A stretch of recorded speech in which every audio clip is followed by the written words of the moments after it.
won't give up till I'm on top. Yo, no, I ain't the type to give up. If I do something, then I do it till I get what I want. I turn a business out of nothing into something I love. I got a poker face, but honestly, I'm not one to bluff. I flip a switch, never miss, man, I always stay up. Don't let them see you, bitch, always have a plan to stay tough. This life ahead of you ain't easy, it was built to be rough. But that's what makes a personality, is tragedy, bruh.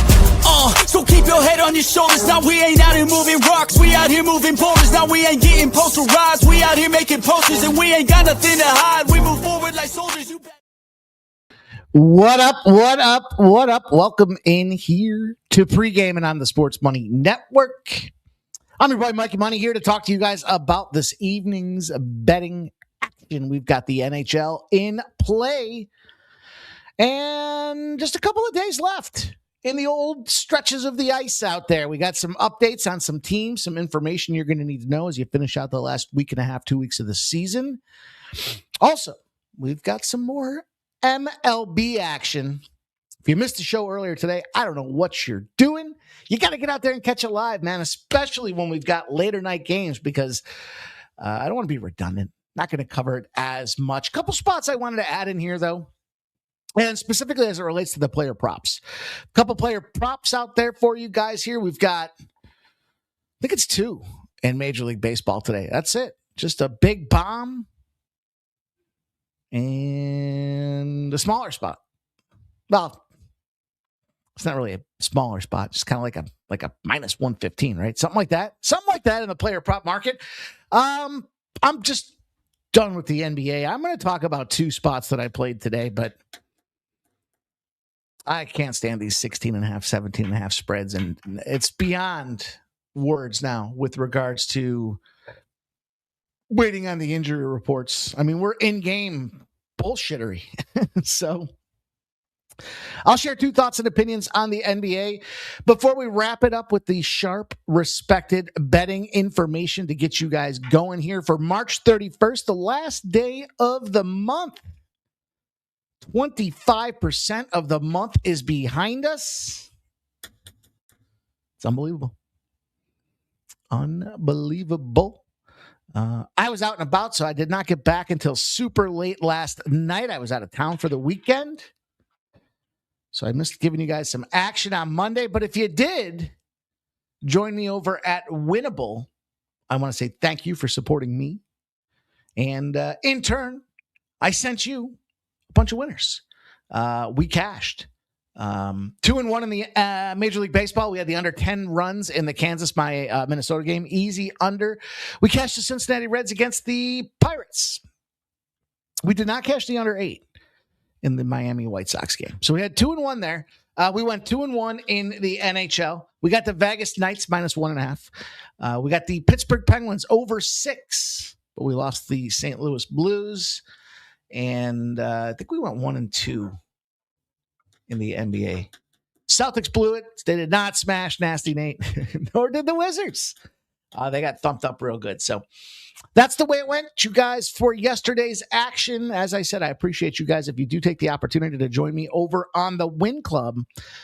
And I didn't post any NBA today for the Win Club. That's how I feel about the NBA. Had some time to step away for a day or two, and I kind of got enlightened as to why am I forcing NBA action when, I see the angles, but it don't matter. This is the worst it's ever been. So any trends, any angles, any analysis are just guessing because you don't know who's going to be playing with the last 7 minutes of the game. But I did put out five NHL plays today. I also put out 6 Major League Baseball plays today. And if you guys are interested and you're not getting on board with a long-term membership, then by all means, grab the golden ticket. It's $3. It's posted. We cashed our last winner. We're 4-1 in our last 5. Our 5-1 in our last 6. 6-1 in our last 7. Golden tickets out there. You only want one shot, one kill? You can do so for $3. Grabbing the golden ticket. Hopefully the screen freeze is a little bit better. I got some feedback earlier today. I appreciate everybody that says it. Can't do anything about it, you know. I'm trying to work with the cable company. I had them out here 3 times now. So I changed some things around with some settings internally here to reduce some of the graphic on the screen, but hopefully it fixes it. Hopefully it helps. We'll see. I'll continue to tinker with it, but we'll fight through it because my understanding is you can still hear, even if the screen does freeze. So it sucks, but we are where we are. So look, we gave you guys 2 days last week on the Major League Baseball show. I'm curious your feedback. Now, obviously, today was our third show. We were off yesterday. Shame that there's a Monday. We'll have 4 Monday games at some point throughout the summer. And yet yesterday they had like 14 of them. But curious to know, what do you guys like about the show? What's going well? What do you want to see different? What would you like us to improve? Do you like the parlay segment? Are you playing the player props? Those are all things we need to know so that we can continue to, fix the plane's wings while we fly the son of a bitch. So, hey, that being said, let's get to some work here today. We don't have a ton of stuff to get into here, but we do have a nice card. I thought it was a nice balanced card across the slate. So, you know how we start this thing off. The most important thing to do is smack that thumbs up button. If you haven't done so already, we do appreciate you taking the time to support us, both here on the live streams and over on Winnable. But at the very least, the only thing we really ask you guys to do here, if you want to do anything to help this show, it is to smash that thumbs up button. It only takes a second. If you enjoy the content we're providing, if you're just taking the information in, absorbing it, and trying to use your own plays and process, it's fine too. But just show a little gratitude here. Smack that thumbs up button and let's keep her moving.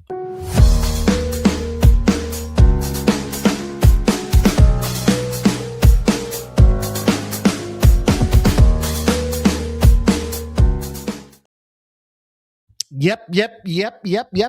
Let's go to it. You guys know how this works. We want your best bets. I want to see them in the chat so I can acknowledge you guys when you go out there and kick ass and take some names. So we'll start right off with the NHL, but let's go first and foremost to shout out Nicholas Handy. Appreciate the likes and the reposts, my dude. Stop Geoengineering's here. Appreciate Stop Geoengineering. He's even blessing us. He says, good luck to my people. There's Phil the Kill. He's going to ride with me. He says he had the Tigers last night before falling short.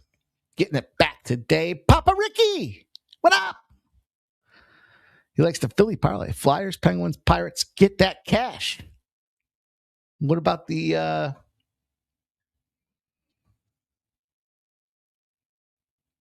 why not have the Phillies? Why not, Papa Ricky? It's not stop short. Shout out to you, Papa Ricky. Peter Grassi says, sup, Mikey? That tech stuff going awry. Yes, it is. It's a shame, man. They fucking run Starlink in Guadalajara. And it probably runs better than my Ethernet tethered office equipment. So anyhow, it is what it is, you guys. Appreciate you being here. I am ready to fire up this card. I hope you guys are as well. And it's 9 Legacy giving us the paid in full parlay of the day. The Giants, the Astros, Tampa Bay, and the Dodgers all on the spread, with its best bet being the Rockets money line and the White Sox money line. There it is. The 9 Legacy paid in full parlay of the day, you guys. Appreciate you sharing that with us. Okay, listen, a couple things you need to know about the NHL here. Specifically, I found this morning here, so I wanted to flag it for you guys because we talked about it. It was inevitable, and it is here. The Florida Panthers have essentially put up a closed for the season sign. Paul Maurice, the big dog for the Florida Panthers, says Marchand, Reinhart, Barkov, Lundell, Mikola, Rodriguez, Glajovic, and Belinsky are all unlikely to play again this year. So we've been fading on the Florida Panthers, which I'm not against in this case. clearly in the old tank-a-thon. Not even tank-a-thon. I mean, it's not even fair to say that. They're that's probably a term that's getting a little overused now because you hear it everywhere about the NBA. What the NBA is doing should literally be investigated for criminal activity. Literally. I mean, I'm sure there's a case to be made for it too. I'm sure I'm not just talking out of my arse. But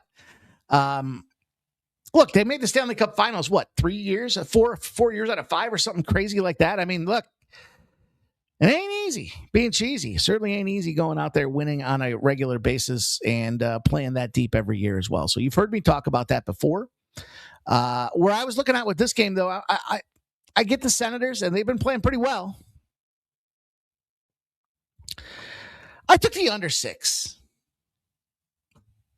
Maybe that's part of the Sharp Perspective betting report. I get the privilege of seeing it. And it is in. So I will align because I thought that felt right.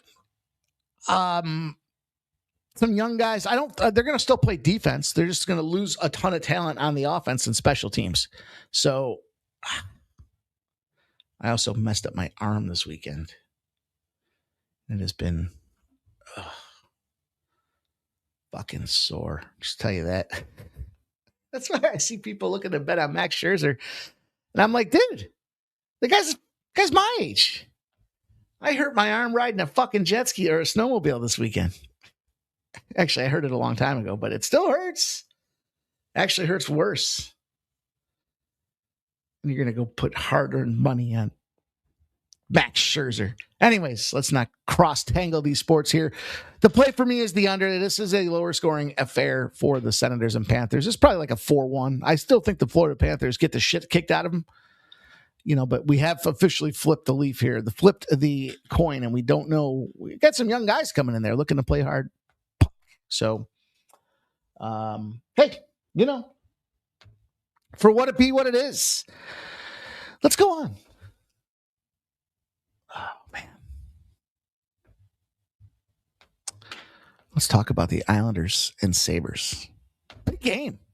Big game on the line here for, I guess, really both teams. I mean, the thing that the Sabres have going for them down the stretch. I'm sorry, I didn't give you guys the goalie info. If you care at this point, I don't care about who's playing in goal for the Florida Panthers. I just don't want any part of them. I think their team total under too. I think that you probably could start playing some team total unders parlayed with the opposite side and the unders on some of these tanking teams, or not tanking, but sorry, bad language. But it is Danny Tarasov that will start for the Florida Panthers. He sucks. He's 9-14-2. He's got a 3.1 goals against average. He's lost 3 in a row. He's let in 4.17 goals against average, 3.1 on the season, 4.17 current form, not in a buy direction whatsoever. But we move on. We look to this Buffalo Sabres and New York Islanders team. The Islanders look like they're going to go to good old Red Light Rittich, former Los Angeles King. Jukka-Pekka Luukkonen goes in net, as it looks like, most likely. These are both likely unconfirmed, but I have it on good source. These will be the guys. 14-9-3 is David Rittich, 2.78 goals against average. Jukka-Pekka Luukkonen, 2.57 goals against average. They're going to go back to him. He gets back-to-back starts now. They're looking for it. They want it. They got Tampa Bay dead to rights. They're trying to win the Atlantic. They want that home ice advantage. And it's not just big from a get your home crowd in there. You guys got to remember with the NHL, with hockey, the home team gets the last change. So when you've got a younger squad and the Buffalo Sabres playing a more experienced team like the Tampa Bay Lightning in the playoffs, should that matchup show itself and come to fruition, you want to be able to have the Lindy Ruff coaching advantage to go change it up and get the better matchups out there. Not just to stop their top talent like Kucher, but to try to exploit their bottom talent. So in any event, Alex Leone had that massive run on the road where he was looking to set the record for the road wins. And after that Ducks game, he's just kind of, been a little shaky. Good his last start, but, they're trying to get that rotation back in order. So that's not just about the seeding now, but there's also an element that goes into we got to get our guys back into the 1-2 or 2-1, start, sit. So they're going to try to probably create that 2-1 situation and try to see if they can start to put some mileage on UPL as they get rolling here. And he's 5-1-1 this month, so you got to respect what he's been doing. But Islanders on the second leg of a back-to-back. Lost 8-3 against the Penguins. Here's where I kind of looked at it. Remember I said last week how disappointed I was in myself because I played I think it was the Red Wings, wasn't it? Didn't the Islanders lose they lost to Columbus? One of them lost. It doesn't matter. I think the Islanders beat Columbus is what I think actually happened. And then I was pissed because they both lost the next game after having such an emotionally taxing head-to-head battle. Point is, I was a little mad, and I tried to take a step back, get some insight and perspective, and I thought about it and said, you know what? I don't think the Sabres are going to go out there and show everything they've got in the tank. I think the Islanders need this game more than the Sabres need this game. And for that reason, you're going to see a more aggressive, more offensive-oriented team that's trying to maximize their special teams advantages in the New York Islanders. I'm going to play in on the New York Islanders and fade the Sabres, not to mention the damn price tag. I mean, shit, we're not sending a backup team out there. This is a near playoff contender. The Islanders as dogs against the best of the best are 19-5. Not only is it winning at one of the highest percentages in the NHL, this season alone, it's generated almost 20 units. So you're catching dogs, you're taking chances, but that's the way we're going to have to be to stay and remain profitable. We can't be laying $2 on the Buffalo Sabres, even if it is the right call. Phil Kills to stop showing off your water ski money. Dude, we were fucking driving across a lake at 100 miles an hour, and I was fucking holding on for dear life at one point. So, yeah, my arm hurts, dude. Peter Gracia likes the Yankees in the under in a parlay. Nicholas Handy's got Oakland, San Francisco parlay. Says Savale to record the win, 4+ Ks as well. Logan Webb to record the win, 6+ Ks. For our guy, Nicholas Handy. Thanks for sharing, brother. Appreciate you doing that. Okay, let's talk about the Rangers and Islanders. Here's, again, a team. I told you guys before, I like to stay away from this little tri-state battle, right? The only team that's, well, I guess the Islanders are truly from New York, too. But and the Rangers, I guess. It's not quite like football when it comes to New York State teams here. But point is, these teams see each other a lot. There's a lot of familiarity. They're just going to continue to punch on each other. No one wants to get hurt. Both seasons are pretty much on shutdown city. Devils aren't officially out yet, though. So just kind of keep that in mind as they approach it here. But, I mean, look, even their goaltending's just fallen off the wagon. Markstrom, he's got a 3.09 goals against average. However, recent form, 5-2 loss to the Carolina Hurricanes. And he's just kind of dragging his dick around. 2.7 goals against average with an 89.5% save percentage. So, New York Rangers team also, look, coaches, they weren't going to be bad at home forever. They're 2-0 in their last two. They've outscored their opponents 9-2. I think that's those things I think you need to be aware of when it comes time to kind of how to play this game. So you got a Rangers team that's fine in the back of the net. You got a Devils team that's desperate. Now, this is where I think the 4-2, the 2-goal lead factor means the goalie still comes out. And the fact that we can catch a 6 gives us that opportunity for the push and play. The Devils have been outscored, but in recent form, they're finding goals 4 or more in 7 of their last 9. And so they're 6-3. Look, it's probably a Devils spot, but is that the kind of price tag that you're looking to jump in and lay with these guys? I'm not in what I deem are just two mids, right? So you got two middle tier teams. I certainly, not that I spend a lot of, we know we don't look at the cash flow splits a lot here, but 72% of the bets and 69% of the cash are coming in on the New Jersey Devils. And the line ain't moving. So what do you make of that? Even the fucking books don't care so much about that side of things with regards to this game. But when we talk about the scoring effects, we talk about the goaltenders falling off right now. Those two signs to me just kind of pointed to, yeah, we'll see goals. We'll see them firing in the net. And it is moving, for what it's worth, slightly to the direction of the over. So whole number of a 6 is always a spot that I like to be involved with. And that, my friends, is how we will finish up the NHL segment. But I see a question. AJ's in the house. What up, AJ? Hope you're doing well, my friend. Papa Ricky says, thoughts on Tampa and Montreal? Pimp. See, I like the card tonight, Papa Ricky, because we have a lot of games to choose from between the NBA, the NHL, and Major League Baseball. So I don't, that's a tough one, right? Montreal still battling. Probably jockeying around for seeding more than needs it to go out there and get it done. And if you're Tampa, you're just trying to get healthy for the playoffs, right? They've been just battered and tattered on this situation here. So Dobes and Vasilevsky. Problem, I think, for Montreal in running the course is that their horse was Montembeault. And he's kind of on the back of the milk carton right now. And part of the reason is because Dobes is playing well. 3-1. 3-1 his last game with a 97% save percentage. He's won 6 of 8. And here's the situation. 2.78 goals against average on the season. Current form, 1.9. Tampa Bay, they've gone out there and put points in 8 games, 6-0-2. Problem with them is Vasilevsky. Well, he's a 2.37 on the season, but he's a 2.50 right now.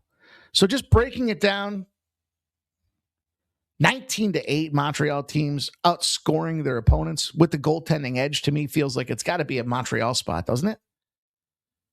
I'm curious what your guys' thoughts are here. What kind of price tag can we find? Maybe I'll add that. I feel like I talked myself into that. We've seen that happen on this show before. Plus 150? Yeah. Yeah, and listen, 21% of the bets and 65% of the cash came in on the Canadians, and it's gone down 15 cents. And it's correlated because the Tampa Bay line didn't just circle jerk. It went from minus 200 to minus 170. So, all right. All right. This is that point of the show where I have to stop what we're doing so I can go get the bet down. Because I'd be fucking pissed if we get done after the show and then I go to do something and I'm like, oh, shit. I forgot to put it in. That has happened before. That's why I stop.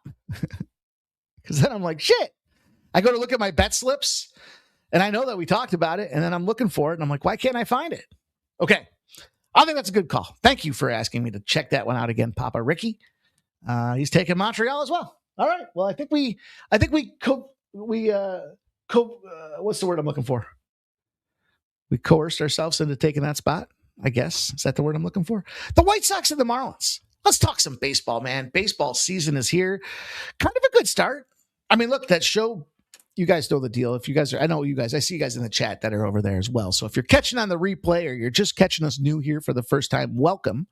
And I would encourage you to check out the Bases Loaded show. Now, tomorrow, we're the lead-in show, right? Because baseball pops off early and they got like 10 games all happening before 5 o'clock. So big opportunity to jump in on baseball and hear what we have to say as far as those plays are concerned. Sides, totals.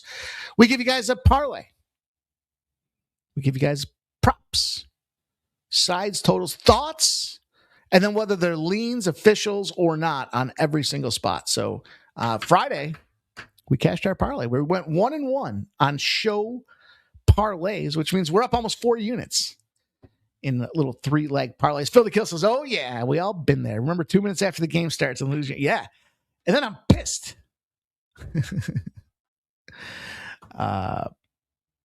But anyways, you guys, it's all good. It's all good in the hood. So we got a little ad there. Let's talk some. He likes that. Peter Gracia likes that Habs price too. I think it's the right call. Whether it wins or loses, right? I mean, it's only my thoughts and opinions and how I look at the game. But there's enough. Like you see, as we talk through it, there wasn't anything that was like, this concerns me a little bit, right? Like there's enough that said, let's fire on $1.50.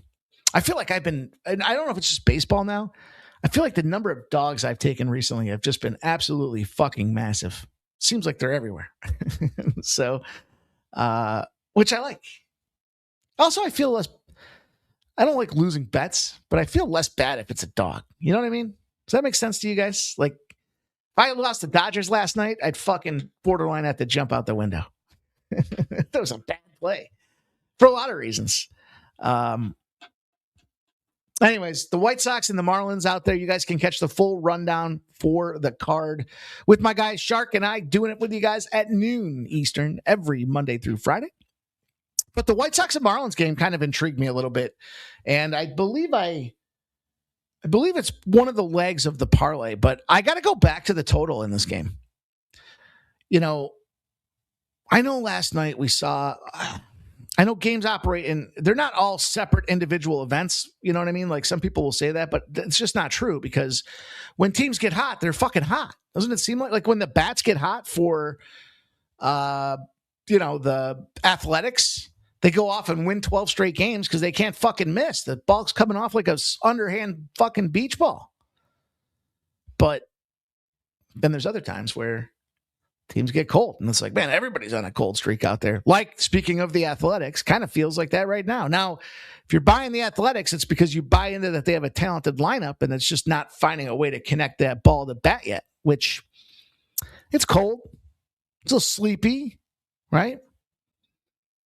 So it's not terrible, at least in my estimation. But this game pops off at 640. We have 73%. I'm sorry, that was 70% of the bets, 72% of the cash sitting there on the Miami Marlins money line. Maybe a little reaction to what they saw last night. A lot of people aren't big Fetty fans. It's junk and Fetty. I don't know what makes me laugh about that other than the name junk. And what kind of junk does he have tonight? I guess is what we're going to find out. His current number, his K prop number, by the way, sometimes you can, I was talking to Sharpie after I jumped in on his show this afternoon about some of the props there to talk just some philosophy of, betting in on like K props and stuff like that. And look, junk's case under 4.5 minus 169. They're kind of telling you this guy's going to go out there and look like a piece of shit. But the problem is the White Sox aren't really going out there doing anything either. Question is, just how bad will Fetty perform? That's what we don't know about this game.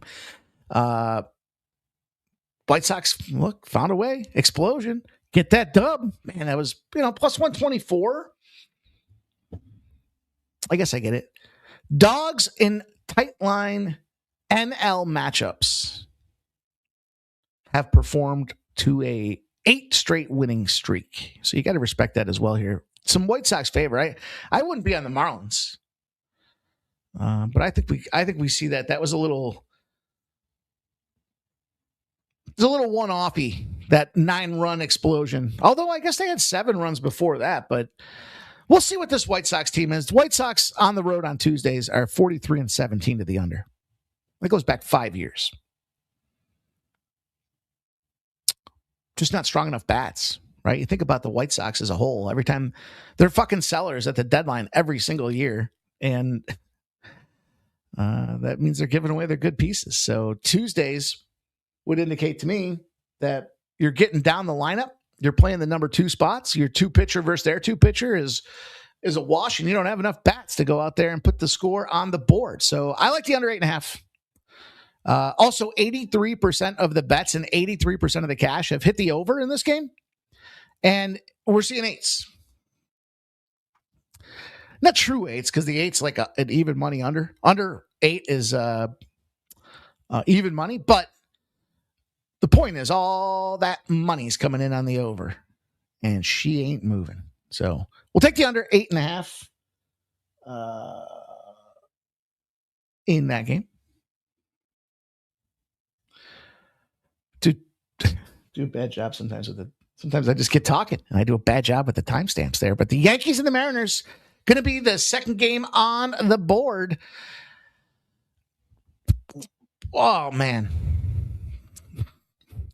I was telling you guys, this knucklehead kept saying, Well, you're overreacting to this Giants game where they won 7-0. They shouldn't be priced at minus 115. Are you fucking out of your mind? Stop capping baseball. The Yankees might be second best team in baseball to the Dodgers. A couple pieces away from the pitching staff being healthy and having maybe the best team. And so now, look, they did take the loss yesterday.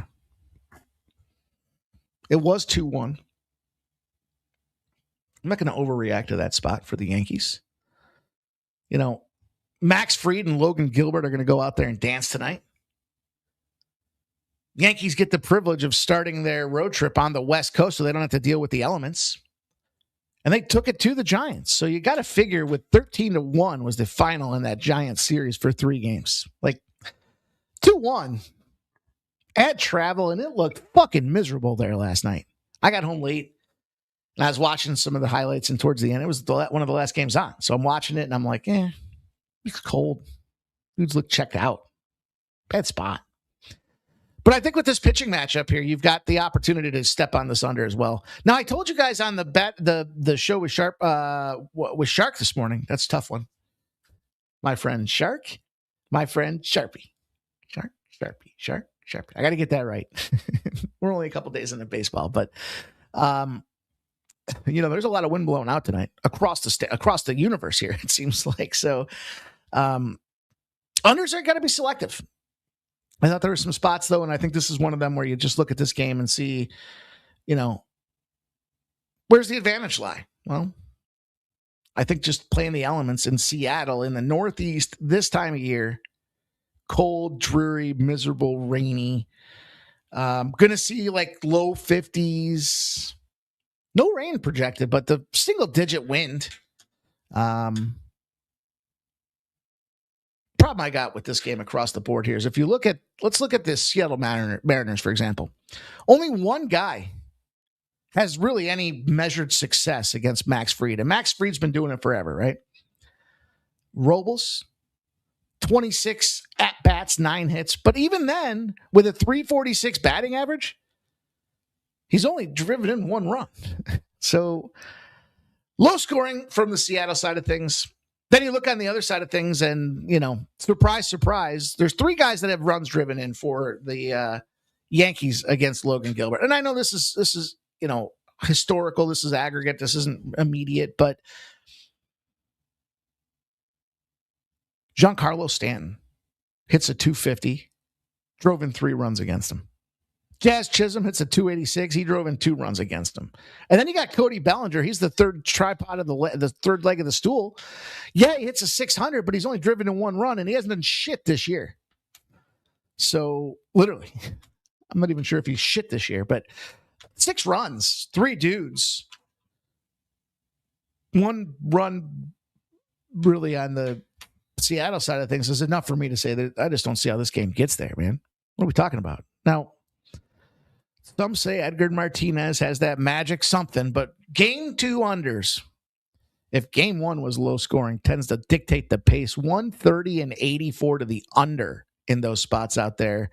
Over a huge sample size, 21 years. It's got to be game 2. The team previously scored 2 or less runs on both sides. It's kind of like a shutout team leads to a win.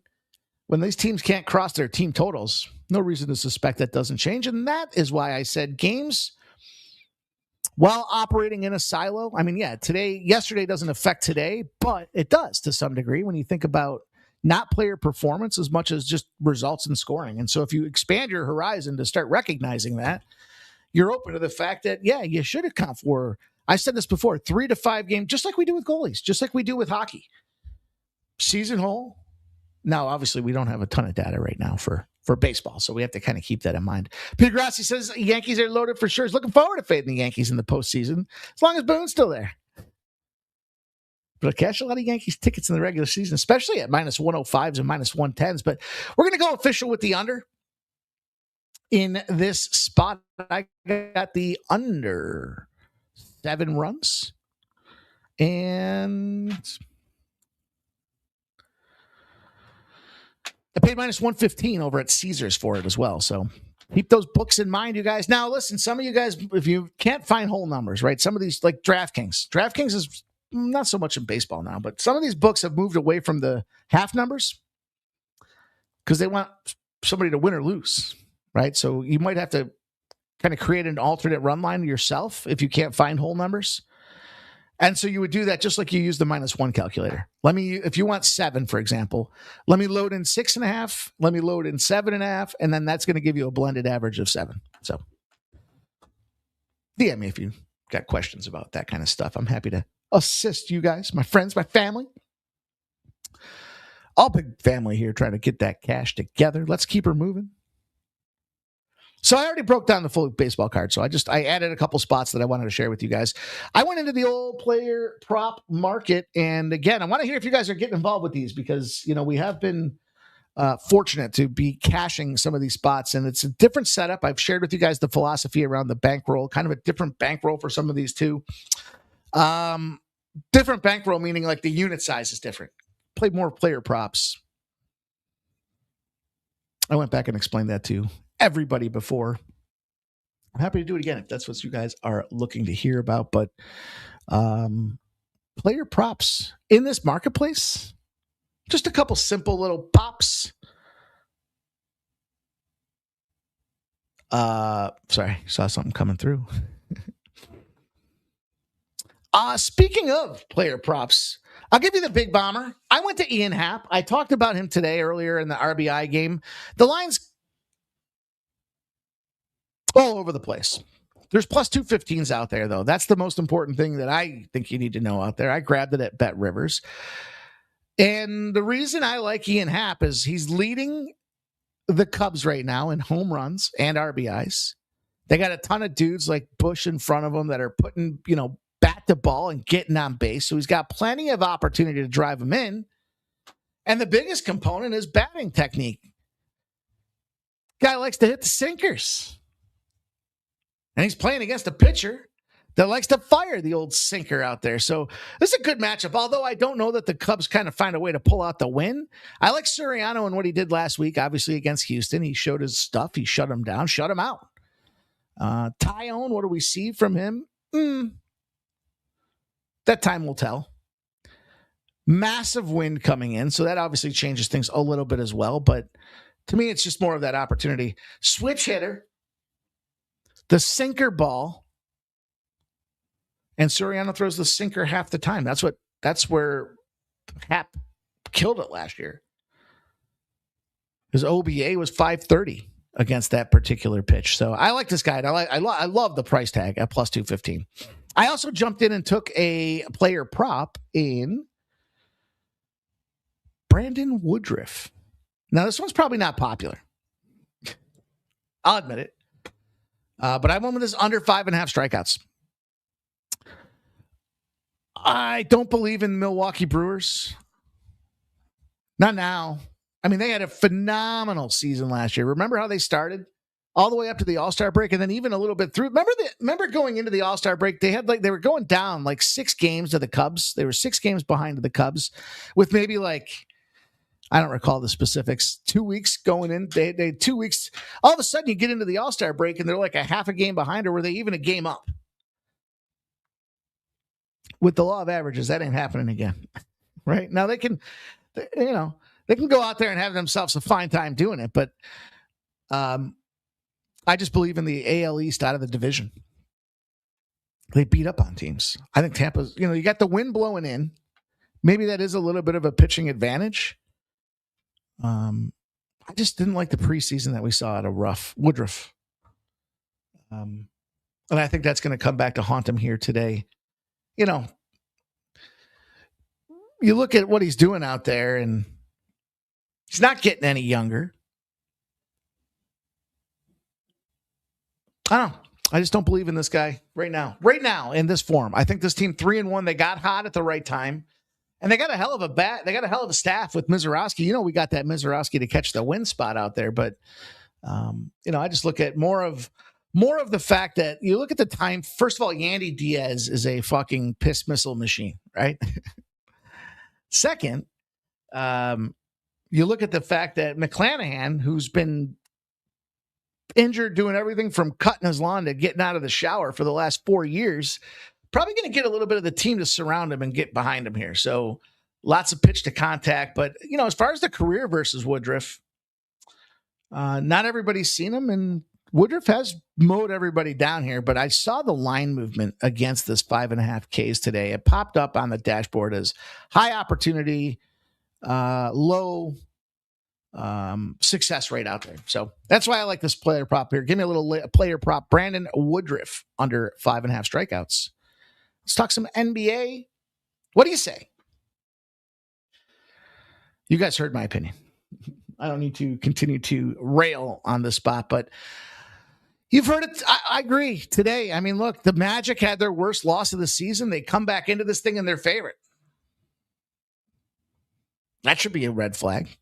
65% of the bets and 69% of the cash are on the Phoenix Suns, and yet the line went from 2.5 to 3.5. That should be problematic.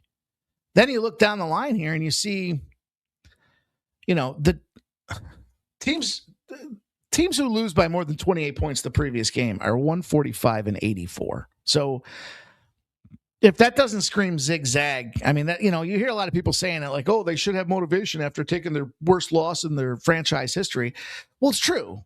It happens, and they do bounce back. And when you see those red flags going against the Suns and the fact that everybody and their brother and their mother's betting on them because they saw how Orlando Magic just got busted up, and that's enough for them to sit there and think about fading them. And not for me. I'm actually going to zig. I'm going to embrace it. I'm going to embrace that suck, which is the Magic. I know they're 1-4 in their last 5, but you put this team. It was Toronto. A little motivation. 2 days to sit and stew on it. And the Suns, they're in that 3 games and 4 nights spot that I like to fade. So I'm going to take some Magic. Do I believe in magic? I'm not sure. I'm not sure if I believe in the Magic, but I believe in them enough to take a bet on them this evening. And I'll lay the points. I'm not concerned about that. LALV says Dodgers win and cover the run line today. Peter Grassi says that's correct. Boone is the worst. We saw that. I mean, the dude just leans on analytics for everything, right? Like you gotta, he sucks. His results suck. But you got to respect the fact that he doesn't give a shit. You can see analytics say to do this. He's all in. He ain't waffling. And I can appreciate that discipline because, it's like if I said this before, if you're a blackjack guy and you hit 16, you always hit 16. You don't hit it now and then don't hit it later. And then same thing with twos. If the dealer's showing a 2, do you hit or do you stay? Right? If you have a 2, do you hit or do you stay? You got to do it every single time. And it takes a long time to harden those chops to be so goddamn consistent with it. It's boring. But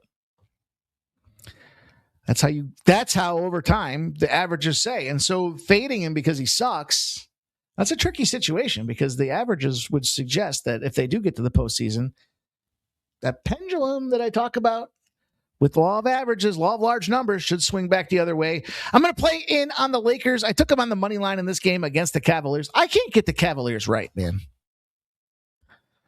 That's part of my problem with these Cavs. 60% of the bets, 65% of the cash have come in on the Lakers. The line's not really moving. It's not really showing us anything. 233.5 have moved to 236.5. 71% of the bets, 71% of the cash are on the over. That has moved up just a smidge.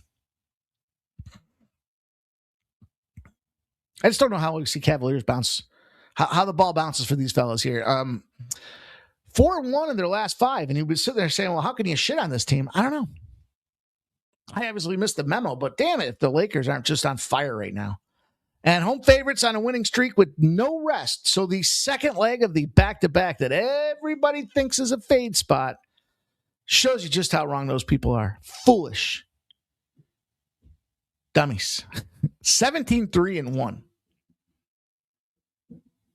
Finds this Lakers position this evening here. I got a minus 122. I think the Lakers do dominate this Cavaliers team, and my money is where my mouth is. So I'll hit you guys up with the sharp, respected betting information here, and we will put the bow on this show. Thank you guys all for joining. Peter Grassi says, exactly, Mikey. Boone runs on stats. Joe Girardi was stats, eyeballs, and gut. See, that's exactly... I mean, that's the art and science factor, right? A little bit of the art and science. Markel says everyone's on the Lakers. No, 60% of the bets and 65% of the cash, but it's still a pretty big number, yes. I get that. Both teams are hot, man. Both teams are hot. You got to take the home court advantage and a coin flip, right? And I think that we see defense in this game. I think we see not last bucket situation, but I think the Lakers will be up 2 or 3 possessions with home court to draw the foul advantage at the end and take a swing at this thing. So yeah, I know it's uncomfortable. The Lakers are a public fucking team too. Man, if that doesn't suck. But in any event, you guys, Peter says, I'm on the Dodgers too. Maybe parlay with the Lakers. Markel says, yeah, take the Lakers. Fuck it. West Up. The West Up parlay is in. You got the Dodgers run line and the Lakers points. The LA special. Well, you might as well add the Los Angeles Angels first 5 to that spot, my friend. Why not? Let's get all them LA boys firing out there. I wish the Ducks were playing. I tell you to get on them too. Anyhow, let's talk sharp respected betting. Let's just kind of see what's going on here. I was gone for 3 days, so I didn't really get a chance to do too much digging on this thing. They